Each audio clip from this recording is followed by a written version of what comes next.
Bị hỏng gió các bạn. Ồ, khói cũng quá trời nữa.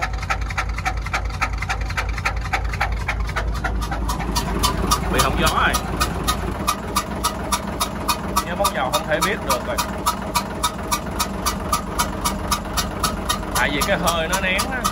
Mình nhớ món dầu thì cái máy nó không chạy thôi, nhưng mà cái hơi nó vẫn còn nén. Thôi khỏi Ui ơi. Thằng đó hay gì đó, cái thằng đó hay gì đó. Mở lại ơi. Rồi siết vô ơi.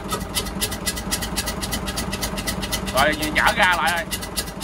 Rồi thử máy khác đi. Bị máy bay gì các bạn. Đây là cái họng gió ở bên cái máy bay nè. Nó có cái dấu như cái gì, nó cái hơi nó thổi lên nó khuyết mấy cái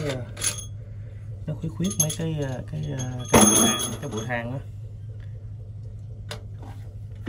Này máy 4 không có nè, đó thấy không? Máy 5 cũng không có nè, nhưng mà máy 3 có nè. Ôi vậy là sai các bạn ơi, bắt bệnh sai vậy. Bởi vì mình xuống mình thử từng máy như vậy mà mình còn đoán sai bệnh nữa nha các bạn. Thì bét này là mình phải cân bằng dụng cụ chuyên dụng nó mới chính xác này nha các bạn, chứ không phải là lấy cái dít rồi chỉnh rồi hửi khói là được đâu nha.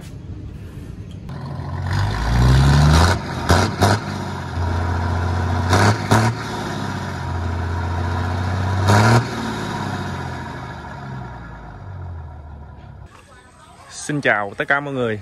Thì hôm nay mình và Huy Đen sẽ đến đây kiểm tra một con máy 6D16. Thì tình trạng là hôm qua chủ gọi cho mình hay là cái máy nó phát ra cái tiếng kêu sẹp sẹp, nhưng mà không biết là nó bị nguyên nhân gì. Đây là chú ghe đây. Nó bị gì chú Phương? Vậy đó hả? Kêu lớn dữ không? Quay chuyện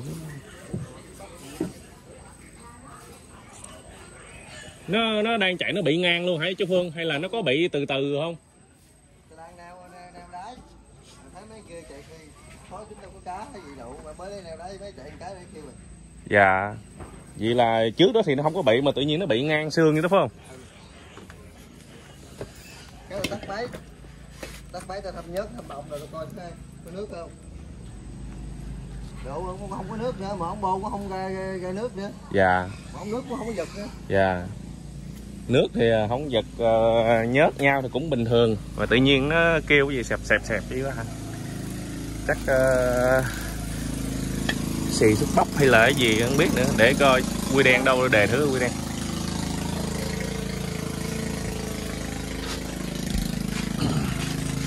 Đây cầu dao phải không? Đây cầu dao này nào phải không? Để ghét ở dưới hả?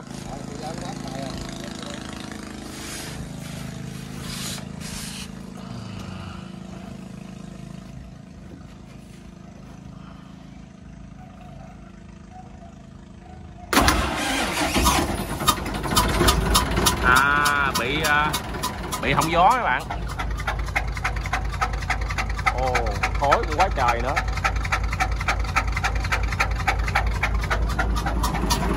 Bị hỏng gió rồi.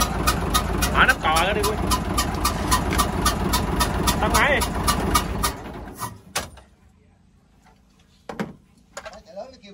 Dạ.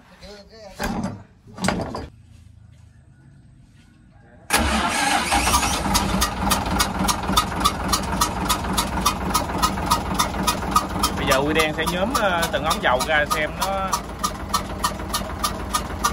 nó bị máy nào nha.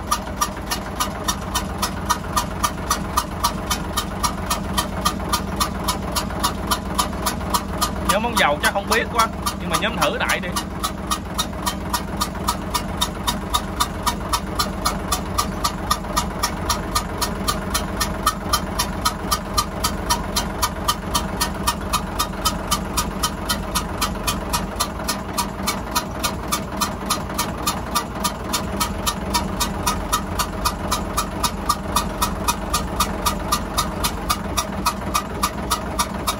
Nhóm ống dầu không thể biết được rồi. Tại vì cái hơi nó nén á, mình nhớ món dầu thì cái máy nó không chạy thôi, nhưng mà cái hơi nó vẫn còn nén. Thôi khỏi Vui ơi.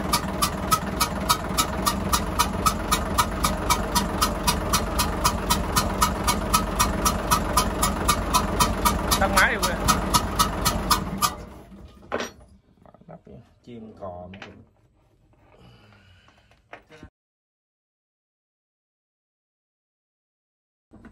cái này nghi chắc hư sụp bắp quá. Cái này cái tiếng này xì lớn lắm.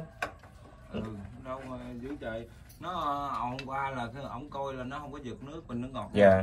Mà nó đề máy thì nó sôi. Cái tiếng này thổi ra cái bộ gió quá trời.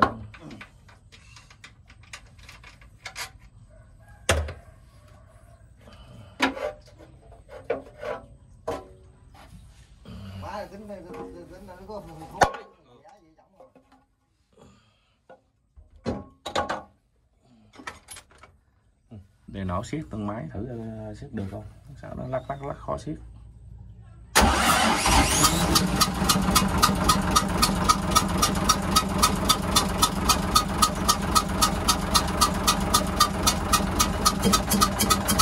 Rồi.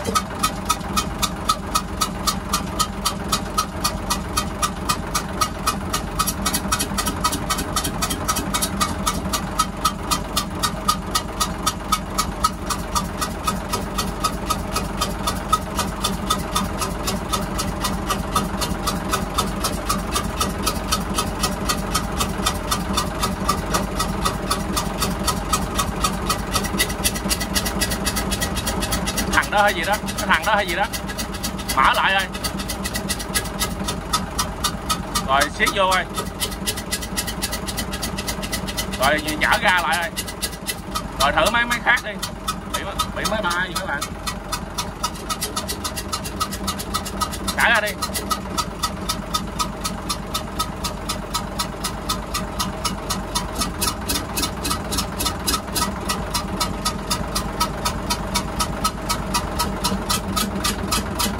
Xíu máy ba lại cái vô coi.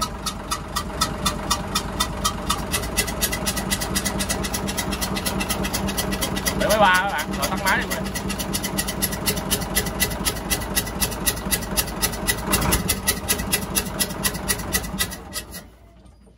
Xúc bắp máy ba nó bị hư xúc bắp, không biết là hư cây xúc bắp hay hư cái miệng nữa. Tháo nắp rồi. Rồi bây giờ sẽ tiến hành tháo nắp lát này ra nha. Kiểm tra lại cái cây xúc bắp máy ba nó như thế nào quá.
Xong vẫn xong đó.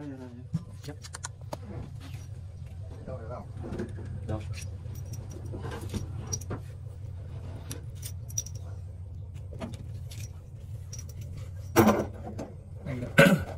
Đây là cái họng gió ở bên cái máy ba nè.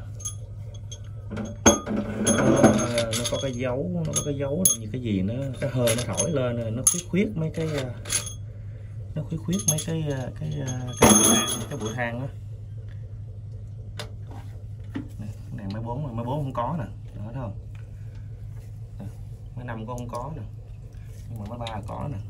Bây giờ hồi nãy mình thử là khi mình nhóm cò là mình nghe tiếng mấy ba rồi biết nó bị mấy ba. Chứ trời cho bị hư cây xúc bắp thôi, đừng hư cái gì thêm.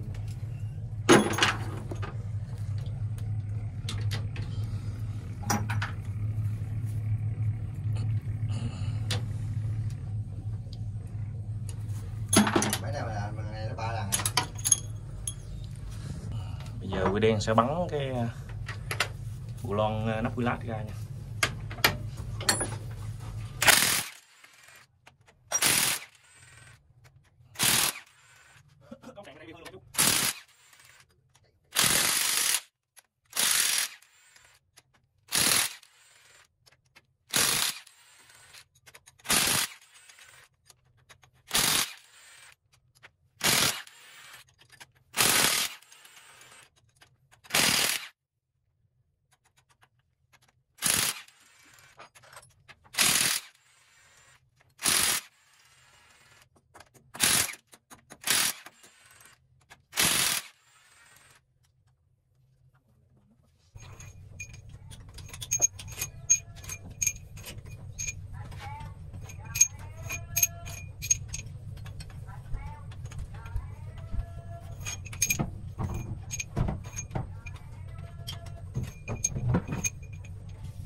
Để chú tiếp con cái để bắt bằng xuống đại đi chú lôi ra rồi kéo ra tay rồi lật đứng lên giùm con cái lật lên bên đây nè rồi dạ rồi ok rồi để đại đi chú nhảy ra ngoài câu lấy cục cây búa cây cục tiếp lắm.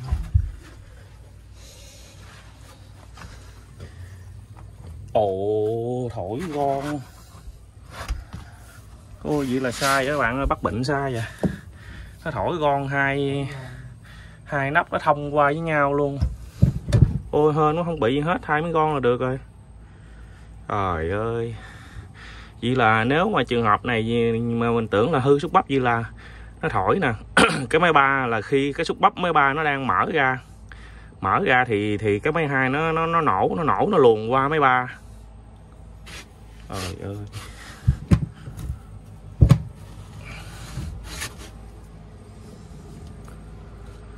Rồi, chắc không còn á. Dạ hình như hết rồi. Nhưng không có này chạy chú chạy ra quan có. Thôi để con đi cho sẵn cân bét. Tới đó mua nguyên bộ con giấy là ông vừa cài cái này lại được mà còn bỏ đẳng. Cái này giờ mình thay miếng gon là được nha. Lấy cây su gon luôn. Bởi vì mình xuống mình thử từng máy như vậy mà mình còn đón sai bệnh nữa nha mấy bạn. Cho nên là mấy bạn nhiều khi đừng có nghĩ là hay ho hay là gì hết trơn á, không có ai hay đâu. Không có ai hay bao giờ đâu. Mình thấy trước mắt là bị máy ba đó nhưng mà mình nghĩ là nó bị hư xúc bắp thôi chứ không nghĩ là nó bị tẹt ron. Máy này nó thông qua máy kia. Chứ đừng có ai làm thánh làm thầy giống như bắt bệnh mà bắt bệnh như tiên á, thì chắc không có đâu các bạn. Cũng hên xui thôi. Hên thì đón trúng, xui thì đón chặt vậy thôi. Đó. Nãy mình tưởng là nó hư miệng xúc bắp nhưng mà ai ngờ là cuối cùng là bị tẹt ron giữa cái máy 2 với cái máy 2 với cái máy 3. Mấy cái máy này nè các bạn thấy không, nó cũng có triệu chứng là tẹt nè, cái hơi nó thổi nám đen cái khoảng giữa này nè, đây nè, thấy không nè, đem ra đây này cho dễ coi nè. Mình nhìn chỗ này nó sáng này, mấy chỗ này nó ăn đều là nó sáng chân này thấy không, nhưng mà ở chỗ này nó đen nám đen nè, chứng tỏ là mấy chỗ này nó cũng có hiện tượng là nó muốn tẹt đó. Đó, nó có hiện tượng là muốn tẹt này đó. Máy nào cũng có chứ, chỉ có máy 1 với máy 2 là không có thôi nè, máy 1 máy 2 là nó hơi sáng nè, rồi máy nè còn lại là máy nào cũng bị hết trơn nè, 1 kẻ nè, đó bị đều hết mấy khoảng luôn. Nè mấy bạn thấy không nè, bây giờ nó coi trứng nó thổi nè, đây mình quay cho mấy bạn xem nè. Nè. Đó, nó thổi cái miếng ron, nó thổi cái miếng ron nó hư cái kiềng rồi nè các bạn. Nè thấy không? Nè, cái kiềng nó hư rồi nè. Đó. Hư kiềng rồi nè. Đó. Thổi khuyết cái kiềng luôn. Bây giờ cái này sao ta? Bây giờ cái này không lẽ mình xài con chặt đi trời. Xài con gin sợ vô không bao lâu nữa nó này cái là cổ của nó cũng hơi ấy rồi đó, xài con chặt mẹ đi. Lại cổ nó hơi lúng à. Cái dòng 6D16 này, cái lại cổ sơ mi của nó dễ lúng lắm. Lại cổ lại chỗ này nữa các bạn, để mình mở lên. Để mình mở đèn led lên coi. Rồi cái này cái nằm phía sau là nó hết ấy nè, hết đội hết trơn. Cái lại sơ mi lại chỗ này nè các bạn. Đây nè. Nè cái chỗ này là cái lại sơ mi nè, cái lại sơ mi với cái lóc nè. Cái chỗ cái mũi dao mình để nè. Đó. Thì cái nếu mà đúng của nhà sản xuất của người ta là cái lại sơ mi này nó phải cao hơn cái mặt bằng lóc, nhưng mà bây giờ mọi người nhìn thấy mình kề cái dao ngang nè, mình gà cái dao ngang là nó không có dính gì lại, có nghĩa là chứng tỏ là cái lại sơ mi này nó thấp hơn cái mặt bằng lóc đó, cho nên là miếng gon nó đè lên cái kiềng này thì nó không thể nào mà nó ôm sát được đó. Cho nên là nó dễ bị tẹt ron. Những cái máy mà nó bị lúng lại sơ mi như thế này thì rất dễ bị tẹt ron nha. Ở trường hợp này giờ mình sẽ xài miếng con chặt đi, mình không xài con gin nữa. Mình bỏ con gin đi, mình xài con chặt. Rồi vậy ha. Thì sẵn tháo ra mình đem mấy cái bét đi cân lại cho nó đều nha. Đây chú Dũng đang chuyên về cân heo bét. Thì bét này là mình phải cân bằng dụng cụ chuyên dụng nó mới chính xác này nha các bạn, chứ không phải là lấy cái dít rồi chỉnh rồi hửi khói là được đâu nha. Người ta đưa lên người ta cân, người ta có đồng hồ rồi, bao nhiêu ký rồi.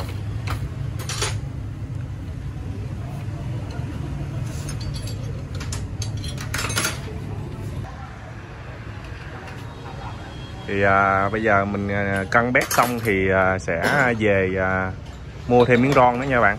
Mua thêm miếng ron nữa, mình về mình thay lại miếng ron Willat với gáp bét lại cho nổ thôi.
Đậu cái món rồi thôi. Này đồ của Nhật có chế chú. Mấy Nhật nó sản xuất ngay vô. Không mua hàng lại Nhật Bản. Tỷ mẹ mà đặng nhận ra cái mẹ luôn. Ủa đó, dù hả nhận trước. Xong buông ra thở chó. Bắt đi dâm đồ Nhật không? Rồi bây giờ Giờ mình sẽ chuẩn bị ráp nắp relax lên nha. Dạ, dạ.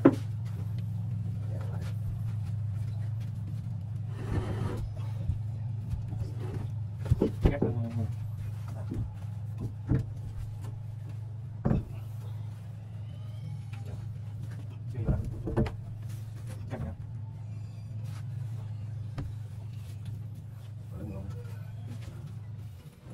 Đấy, mấy con nhỏ lên đâu luôn, con 10 ly.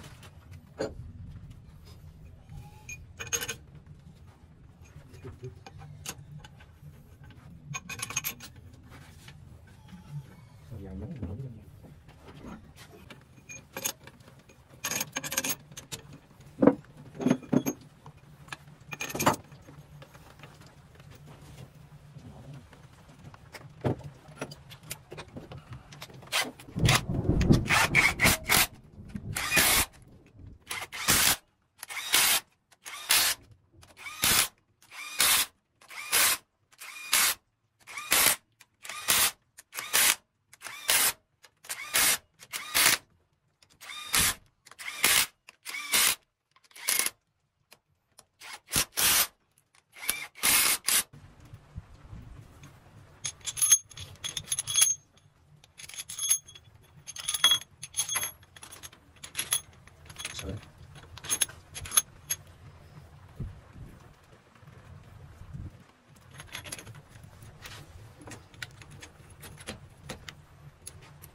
Thì sẵn đây mình chia sẻ cái thông số lực siết của cái máy 6D16 này là siết lần 1 là 80 Newton và lần 2 là 180 độ nha.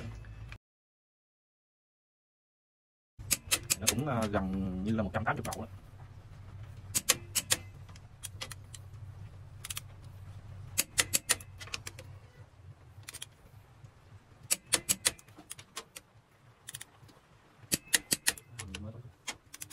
Mới hoàn toàn tư nó cần chết.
Tắt máy để chúng không nhớ.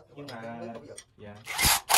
Nhưng mà cái trường hợp này là nó đã bị từ trước rồi, có nghĩa là nó bị cũng vài tháng rồi đó. Nó bị từ từ mới thổi từ từ đó.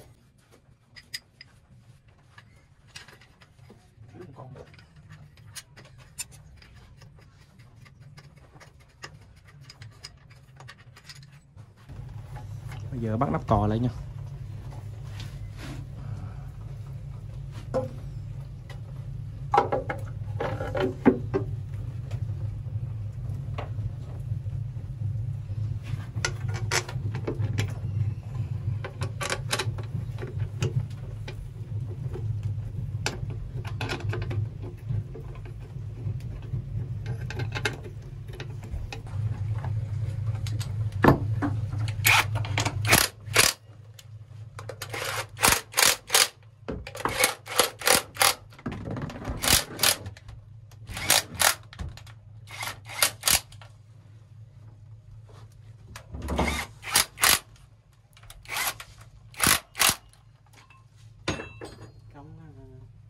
sáng lên hơi đều.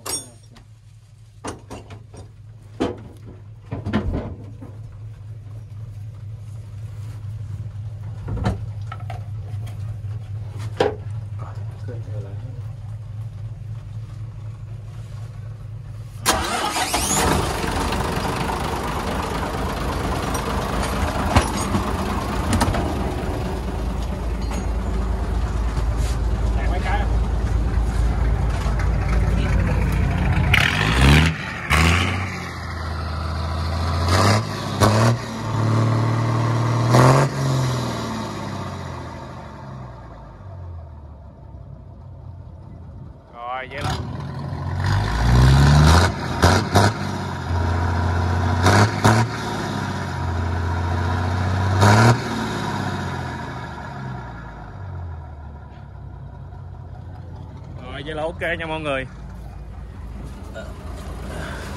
Ok rồi. Tính ra cái máy này hên quá, không có bị lệch tăng. Rồi xin cảm ơn tất cả mọi người đã quan tâm theo dõi. Xin chào và hẹn gặp lại ở những video tiếp theo nha.